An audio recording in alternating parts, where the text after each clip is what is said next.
ترکیه ji Amerîka dixwaze danaçekan li ser Kurdên Sûriye qut bike. Şagirtên li Florîda dengê xwe li dijî gefaçekan hildidin. Komek ji keçên genç li Herêma Kurdistanê fêrî lêdana defê dibin.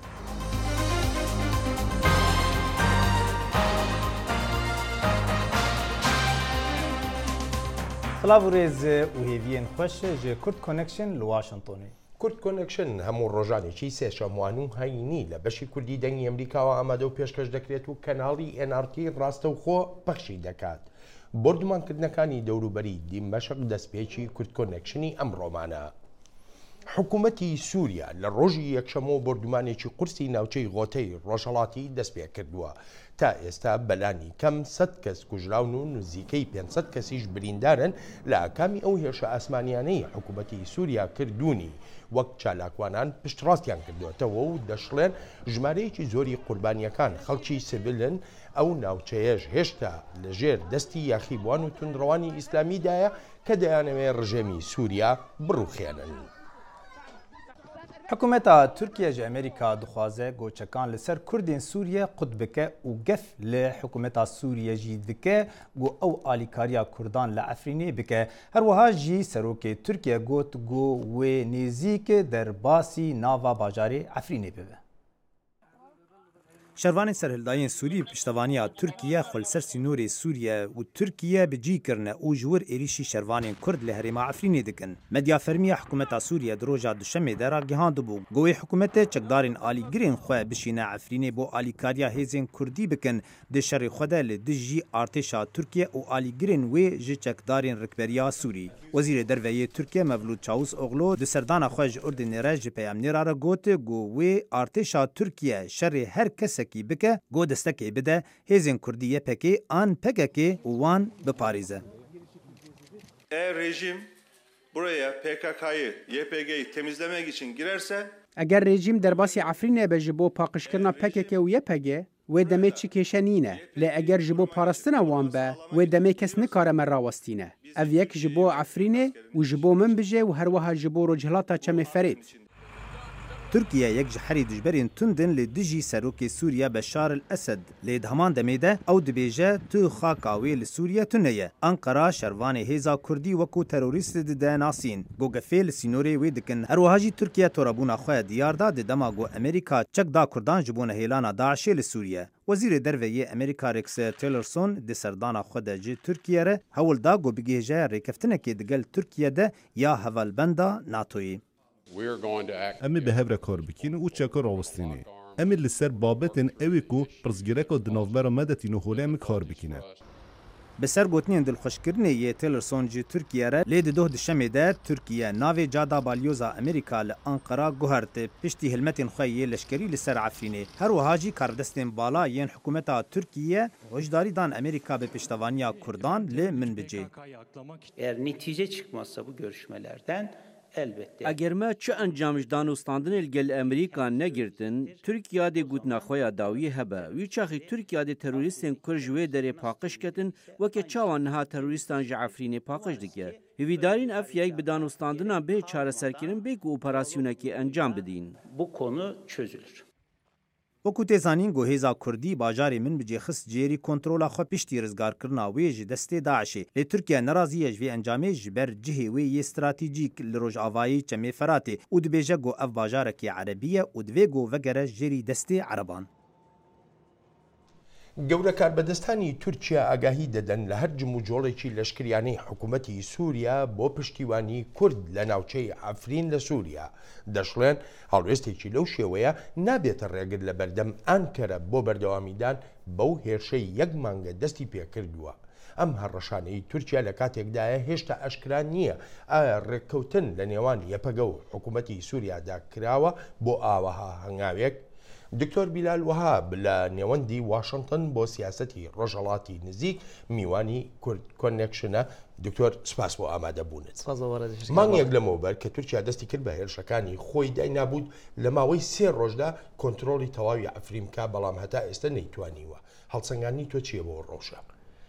جەنگەکە لەسەر ئەرزی واقع بۆ تورکیا زەحمەتە چونکە خۆی ڕاستەوخۆ جەنگ ناکات سوپای تورکی ڕاستەوخۆ جەنگ ناکات بەڵکو پشتی بەستووە بەو میلیشیانەی کەوا سەر بە تورکیان زیاتر لە ڕێی ئاسمانەوە جەنگەکات بۆیە ئەوە بەشێکەلەوەی کە نەیتوانیوە لە ئەرزی واقعا شەڕەکە لە قازانجی خۆی تەواو بکات لەلایەکی تر شەڕوانانی یەپەکە شەڕوانی بەتوانان شارەکەی خۆیان بۆ ئەم جەنگە ئامادە کرده بوو بەڵام ئێستا شەڕوانانی یەپەکە کەوتۆتە ژێر زەختی ئەوەی کە لەوانەیە تا ئێستا توانی بێتیان شارەکە بپارێزن بە بربەستی هێرشەکانی تورکیا بکەن بەڵام ئەم جۆرە جەنگە لەو جۆرە نییە کاتۆ بتوانانی بۆ ماوەیەکی دوور و درێژ تحملی بکەی هەم لە جانبە مرۆیەکەوە هەم لە جانبە عسکەریەکەوە چونکە ئەفرین چواردەوری گیراوە وەکو باسمان کرد مانگێکە ئەم شەڕانە دەستیان پێکردووە ئێستا دەنگۆیەکی زۆر هەیەکەیە پەگەل لەگەڵ حکوومەتی سووریادا بگاتە ڕێککەوتنێک تا لەشکری سووریا بێن ناوچە سنووریەکان لەگە تورکیادا بپارێزن بەڕای جەنابەت ئەگەری ڕێککەوتنیشی ئاوەها چەندە؟ ئەگەری ئەو ڕێککەوتنە هەیە بەڕاستی لەبەرەوەی کە یەپەگە شەڕی مانوونەمان ئەکات نیەتی تورکیا وا دیارەکە نیەتەکەی با بڵین ئەوەیە کە بە توندی بەرپرچی یەپەکە بداتەوە یەپەگە لە بوونی خۆی لە توانای ئەو لە پارێزنی ناوچەکان ترسی لەسرە بۆیە لە بینی قەرارێکی زەحمەت و زەحمەترا پێویستە کە یەکیان هەڵبژێرێت بەداخەوە لە کاتێکە ئەم نزیک بوونەوەی لە بینی یەپەگە و لە بینی قواتی بەڵنی هێزەکانی بەشار ئەسەدا دروستە بێت کە بەشار ئەسەد لە کاتێکی سمعەیەکی یەکجار خراپی هەیە هەردوێنێ بۆ منەوەهشتی لە 90 کەسی سڤیلی لە دیمەشق کوشتووە کێشەکان لەسەری گەورە بوونەتەوە لە بەرچاوی ئەمریکا قواتی با بڵین ئەسەد لە لاوازیان بەڵام لە مەجبوریایە کاتێکەوە رووسیا پشگیری تورکیاکە لەم پرۆسەیە کاتێکەوە لایەنەکانی تر پشتیان لە یەپەکە کردووە بچێ لەگەڵ لە هەرچۆنێک بۆ خۆی بپارێزێ حودەکە بپارێزێ بیرمان نەچێکەوە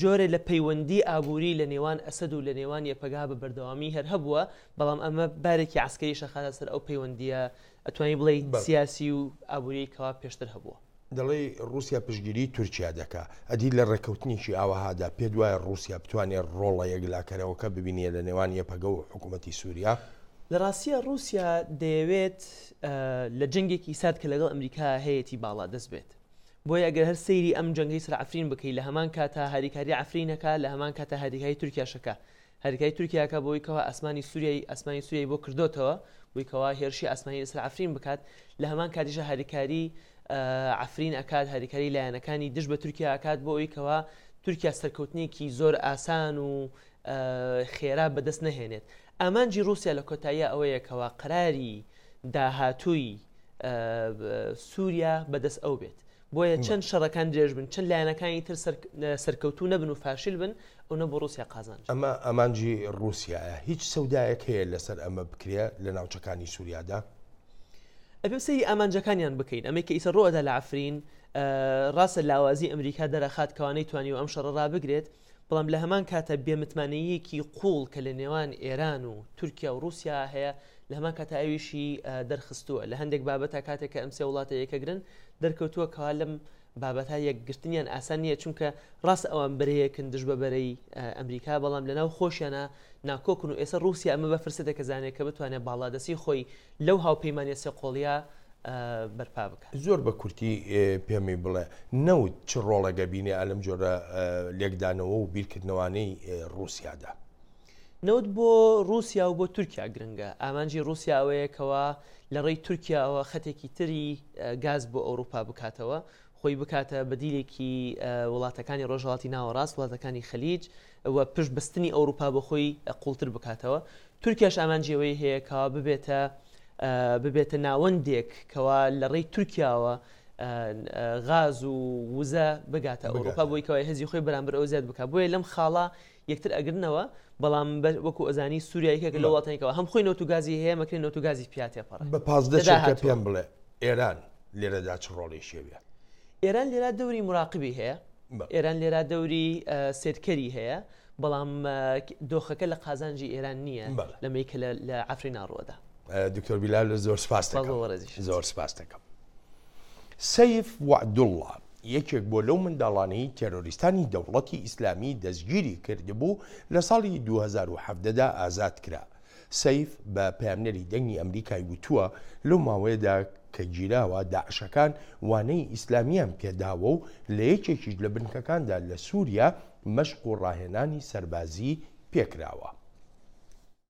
چیرۆکا سنێلekê êzdîk û bi mavê 3 salan di destên çekdarên Daeş dabû meşq û rahênanên leşkerî kirîne wek Ejbalil Dewlel İslamiye yan ku sinêlên Dewleta İslamî. Seyf Wehdillah niha mijîlî durustkirina pertûkekê ye ku bi belge û wêne têda têne diyarkirin û heta niha zêdetirî heftê laperan nivêsîne û bere bi zimanê Erebî û İngilîzî û Kurdî durust ketin û bi tinê ev pertûk girê daye bi serhatiyên wî digel çekdarên Daeş borandîn û meşq û rahênanên leşkerî kirîn û beşdarî di gelek şerandakirî dijî yekeniyên parastina gel li welatê Sûriyê. Wan birne muaskerê ê Farûq el Silûk. Em çûne muasker 45 zarot êzidiyatî debûn û zarot dir hemûkê Daişa bûn. تقريبا عدد ما سدبو أم الورد من تقريبا نزيكا 6 مها و أم الدرب عندن ودرسوا الدين الدانا برما وعقوبات ما تكرن خده هنجي ما معاناة للسداعش ديتن وما جرائم ديتن ما تشديتن في جاب اشتيز هاتي ما في داري مثلا من المدرسة وان قبول نبون وجا هر شاف ديم دفتر وقلمات خوامتانين ومديم لسر معاناة رد نفيسي لسر جريمة ويد هكا ماكرين لسر رد نفيسي تالي دفتر متجين نفيسان بون وجا فكر البام تشيبو مقو هرزي باتعلم زي رابم همقك ما كتيبك بلا دنگي ما العالم بلا بي وندان نبي هر وسا سیف وعدالله دخوازید لایەnek yan kesek xolê bikete xudan û harîkariya maddî bû biket da ku bikarîtin pertûka xwe çap biket û gelek nehîniyên veşartî aşkera ket.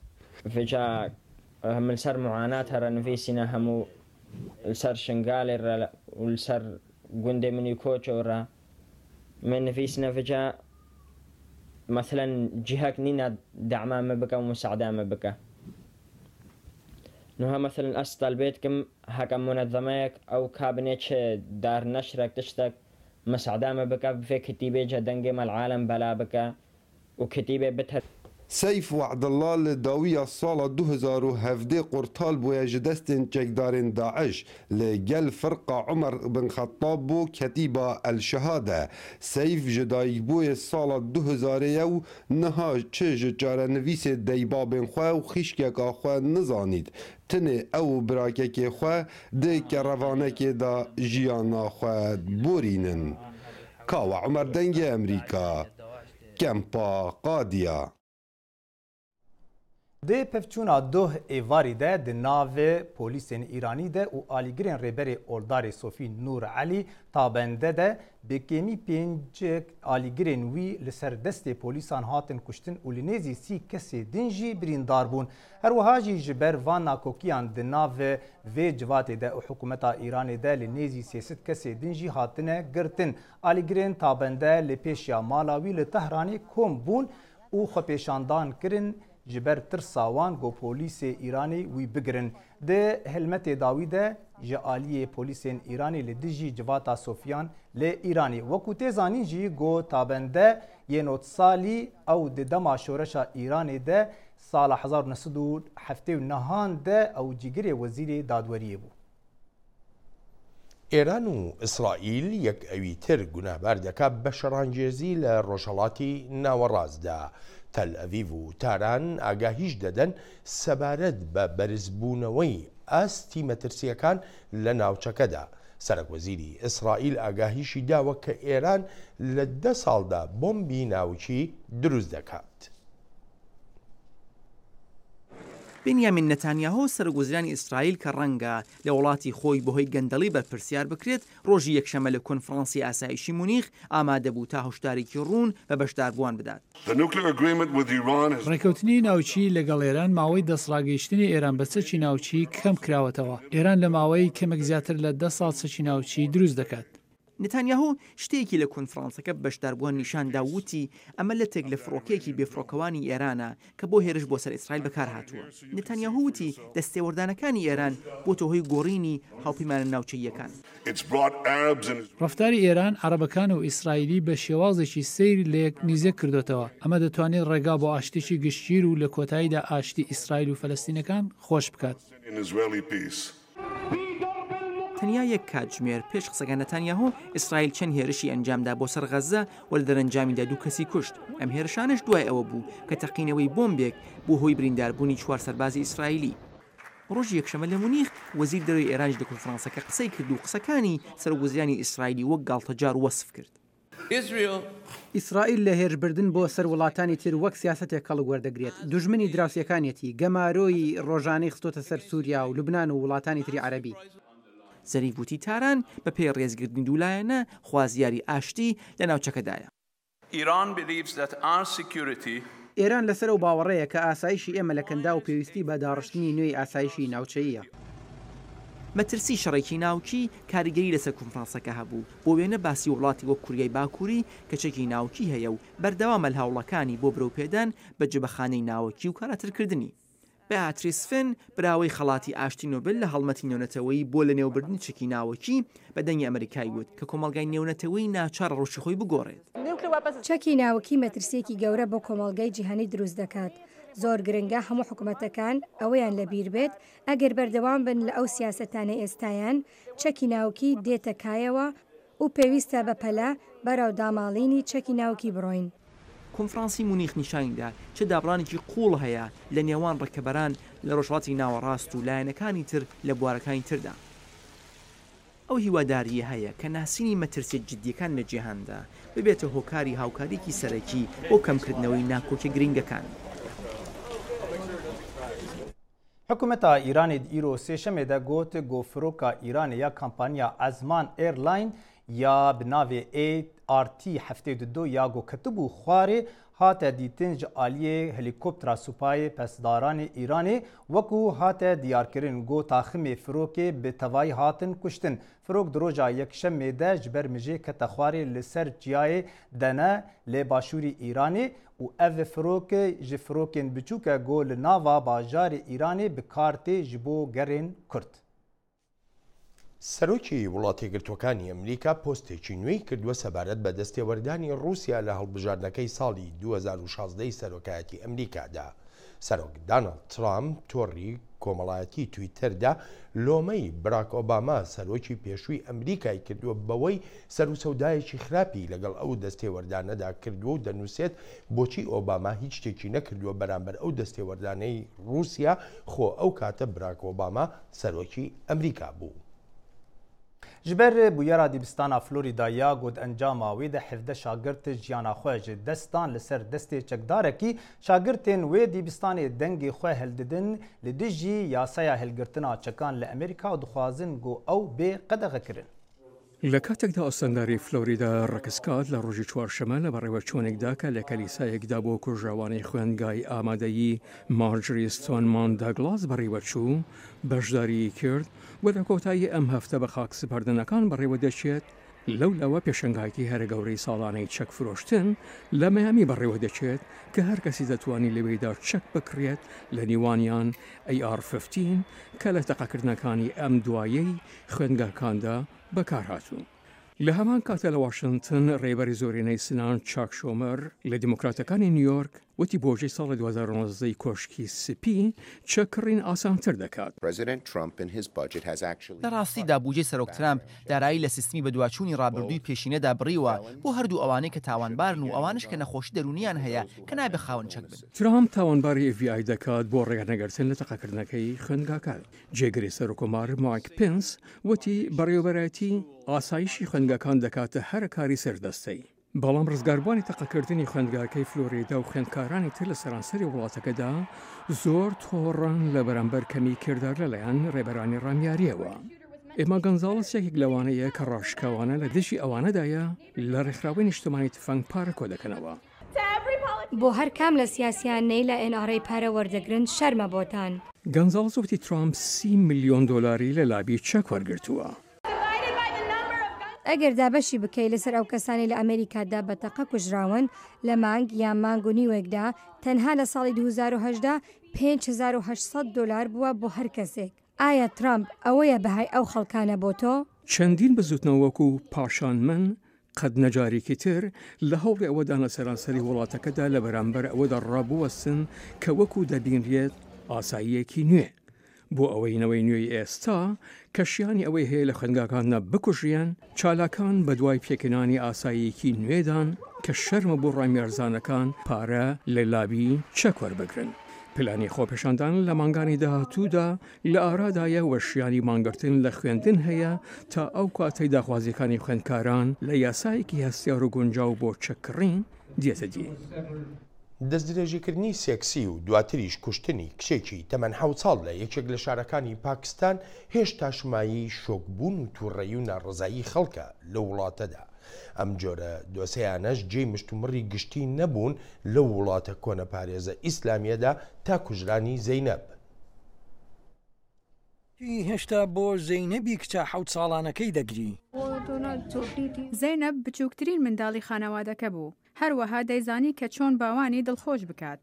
دەستدرێژی سێکسی درڕندانە و کوشتنی زەینەب ناڕزایی گەورەی لەسەر ئەنسەری پاکستاندای لێکەوتەوە. بە گوێرەی راپۆرتی ئەم دوایانەی کۆمیتەی سەناتی پاکستانی تەنها لە پارێزگای پونجاب لە ماوەی 2 ساڵی ڕابردوودا 1300 حاڵەتی دەستدرێژی سێکسی تۆمار کرابوون کە پتر لە 1000 لە حاڵەتەکان بۆ سەر کوڕانی ژێرتەمەن 18 ساڵان بووە. ئەو ئازاری منیدا هەر بۆیە بە درێژایی شەوەکە لە ئازاردا گریاوم. داکۆچیکاران لە مافەکانی منداڵان دەڵێن کێشەکە لەوەدایە زۆربەی ئەم حاڵەتانە تۆمار ناکرێن لەبەرەوەی شەرمەزاری و بۆتە ئاستەنگێکی گەورە چونکە باسکردنی ئەم جۆرە بابەتانە لە ڕووی کۆمەڵایەتیەوە قەدەغەیە. ئەوەی لە ئیمە ڕۆیدا هەرگیز لە یادمان ناچێت بەڵام هیچ کەس کردانەوەی لە بەرامبەریدا نەبوو. خۆمان تاوانکارەکەمان ڕادستی پۆلیس کرد بەڵام پۆلیس ئازادی کرد وێرای تۆمارکردنی سکاڵانەمە لە دژی کەسەکە. ئایا بۆچی ئازادیان کرد؟ چالاگوانانی مافەکانی مرۆڤ دەڵێن زۆر کەمجار ئەم کەیسانە دەگەنە دادگا. نەبوونی هوشیاری باوان لەسەر پرۆسەی یاسایی و پزیشکی ئەوەش ئاستەنگێکی دیکەیە. چالاگوانانی مافەکانی مرۆڤ دەڵێن گۆڕان لە سیستمی فێرکاری یەکەمین هەنگاوە بۆ پاراستنی منداڵان لە دەستدرێژی سێکسی بۆ سەریان.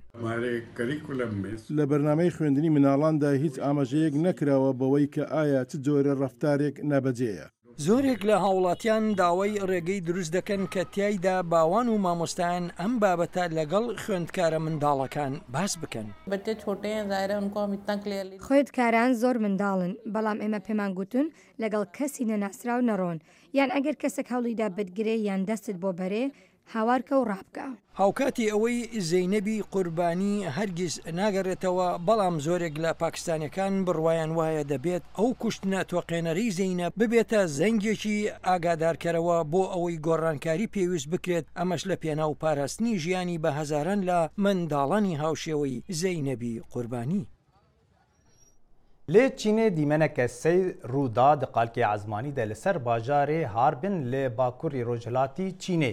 Gotê Nasîn bi roka seg ev bûyer bû di sibaha roja duşemê de gosê rok li ezman diyar da got xelkên wê deverê matmayî man. Zanist dibêjin got ew rastiya vê bûyerê şirove bikin. Zanist dibêjin got ev dibe ji ber şkenandina tîrêja rokê di dema ew li pirtikên berfê yên şeşkoçe dikeve û tê re derbas dibe û ew kerdarekî fîzîkî ye. Pêwindiya wê bironî û tîrêşên wê heye. Black Panther یەکێکە لە فلیمە نوێیەکانی هۆلیوود و لەم یەکەم هەفتەی بڵاوبوونەوەیدا سەرکەوتنیێکی گەورەی بەدەستێناوە. یەکێک لە هۆکارە سەرەکیەکانی سەرکەوتنی ئەم فلیمە نوێیە چوونە دەرەوەیەکی گەورەیە لەو ڕۆڵانەی لە فلیمەکانی هۆلیدا دراون بە ئافریقاییە ئەمریکاییەکان و سیناریۆی فلیمەکەش وەک زۆرێک لە بینەرانی دەڵێن. ئەم فلیمە کە لەوانەیە ببێتە مایی داهاتێکی گەورە کاریگەریەکی ئەرێنی لەسەر منداڵانی ئافریقاییە ئەمریکیەکان دەبێت. لێ باژارۆکێ کالار لە هەرێما کوردستانê grûpek ji keçên genç xwefêrî lêdana defê dikin. Ev amûra resen li mûzîka Kurdî de cihekî wê taybet li nav Kurdan de heye. بۆ یەکەم جار گروپێکی دەڤژەنی تایبەت بە کچان لە گەرمیان پێک دەهێنرێت کە پێشتر لەم ناوچەیەدا دەرگای دەرفەتێکی لەم شێوەیە بەرەو ڕووی کچاندا نەڕەخسا بوو. کچە کەم تەمەنەکانی ئەم گروپە لەسەر ژەنینی ئامێرەکە ڕادەهێنرێن ڕۆژانە بە جۆش و خرۆشەوە لەگەڵ دەنگی ئەڵقەی دەفەکان پەنجەیان نەرم دەکەن. لە کەلارە تاکو ئێستا گروپێکی کچ نەبووە بە تایبەت بۆ ئامێری دەف ئتر بە حکمی ناوچەکە و بە حکمی لایەنی ئابووری و کێشی کۆمەڵایەتی و نەکردنەوەی خولەکان نزیکی ئەندام ئێستا دەکچن پێگەیاندووە هەمویان ژەنیاری دەفن باش لە حاڵەتێکە کە ئەتوانن ئێستا نزیکی سێ بەرهەمیان ئامادەیە بۆ ماوەی مانگێک و 5 ڕۆژەکە ئەم کچێلەکە بەشدار بوونەت. کچە بەشداربووەکان سەر ڕای بچووکی تەمەنیان بە ورەیەکی زۆرەوە باس ئەکەن لە ژەنینی دەف و ئارەزووی ئەوان بۆ ئەم ئامێرە سونەتیە. هەر لە زۆر حەزم لە مۆسیقایە بەڵام ئێستا کە بیستم خولێکی ئامێری دەف هەیە لە ماڵی گەنجانی کەلاردا ویستم بێم بۆ ئێرە و خۆم فێری دەفتم. بۆچی لە هەم ئامێر دەف لەبەرەوەی هیچ گروپێکی کچ نەبووە لە کەلارە ژەنیاری دەبێ. زۆر پێم خۆش بوو چونکە لەبەرەوەی یەکەم جار هەر هەموو کەسێک یەکەم جار وایە ئیزعاجە بێت هیلاکە بێت بەڵام دوایی ڕایەت. لە مێژەوە حەزم لەیەتی زۆر حەز لەیەتی حەزەکەم فێر بم ئەوە هیوایەتمە هیوادارم هەر کەسێک کەەوە حەزی لێ بێت بەشدار بێت. کرانەوەی کچان بەرەو میوزیک و دروستکردنی گروپێکی تایبەت بە خۆیان یارمەتیدەریان ئەبێت لە داهاتوودا ئەو پەیامەی هەیەە وەکو کچێک بیگەێنن. ئامانجمان ئەوەیە کە ئەم کچانە بتوانن سبینێ خزمەتێ بە کەلار و خزمەتێ بە دەڤەری گەرمیان بکەن و بتوانن ئەوانش دەنگ هەڵبڕن و لە ڕێی ئامێرەکەیانەوە کە دەفا بتوانن ئەو پەیامەی کە هەیەە وەکو کچێک و وەکو ئافرەتێک بتوانن دەری ببڕن.